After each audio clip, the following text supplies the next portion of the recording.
국무위원들이 여러 가지 지시를 한 것으로 밝혀졌는데 구체적으로 누구에게 어떤 지시를 했는지 기억이 납니까? 사실 그때는 너무 경황이 없어서요. 잘 기억이 안 난다. 네, 증인에게 무슨 지시했습니까?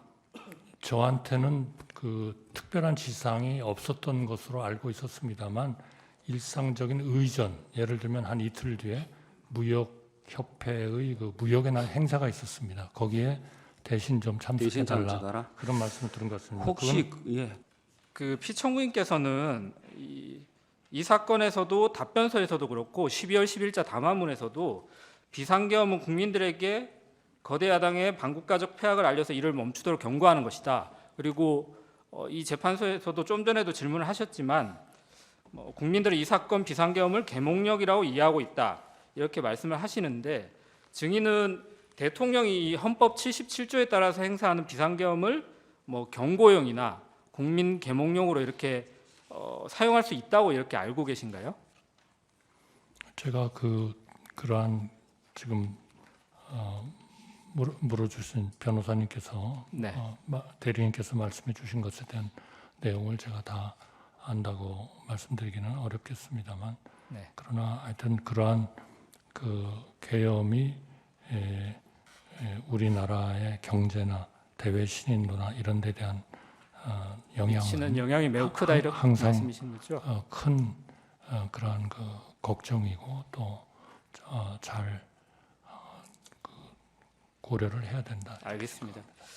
그러면 피청구인이 이 본 재판에서도 비상계엄 선포 후에 반나절 이내에 비상계엄 해제가 될 걸로 예상했다 이런 말씀도 하시거든요. 혹시 그 12월 3일 날 비상계엄 선포 전에 그 대적견실 회의라고 할지 간담회라고 할지 그 자리에서 피청구인이 국무위원이나 혹은 증인에게 이 비상계엄을 선포하지만 반나절이면 해제될 것이다 이런 말을 하신 적이 있나요? 들어본 적 없습니다. 윤석열 대통령 측의 두 차례 신청 끝에 탄핵 심판 증인으로 채택된 한덕수 국무총리. 한 총리는 윤 대통령으로부터 비상계엄이 반나절이면 해제될 거라는 얘기를 들은 바 없다고 말했습니다. 이 비상계엄을 선포하지만 반나절이면 해제될 것이다 이런 말을 하신 적이 있나요? 들어본 적 없습니다. 경고성 계엄으로 평화적으로 빨리 마무리하려 했다는 기존 윤 대통령 주장과 정반대의 증언입니다.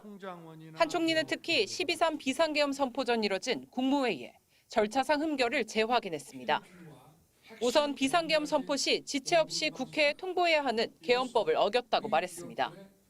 국방부 장관이 국무총리를 거쳐 계엄 선포를 건의해야 하는 절차도 이루어지지 않았고 국무회의록이 없고 국무위원이 부서하지 않은 사실도 절차적 하자의 근거로 제시했습니다.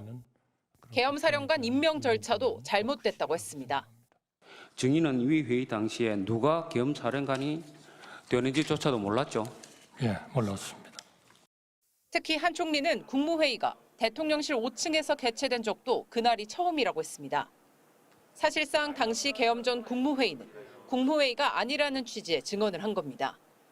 하지만 당시 국무회의에 대한 개인적 평가를 묻는 질문에는 하나같이 답을 회피했습니다.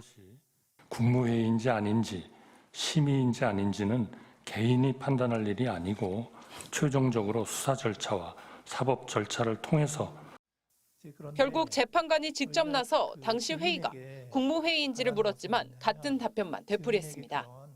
사법 절차에 있어서의 그런 판단을 대답해달라는 게 아니고요.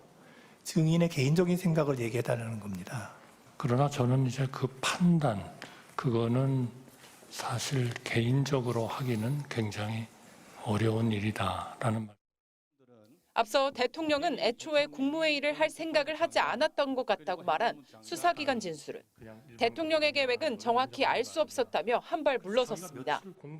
윤 대통령 측이 신청한 한 총리 증언으로 당시 국무회의의 절차적 하자는 더욱 확실해지는 결과로 이어지기는 했지만 당시 회의가 적법한 국무회의인지 여부를 국정 2인자로서 끝까지 판단하지 않는 책임 없는 모습도 그대로 노출됐습니다.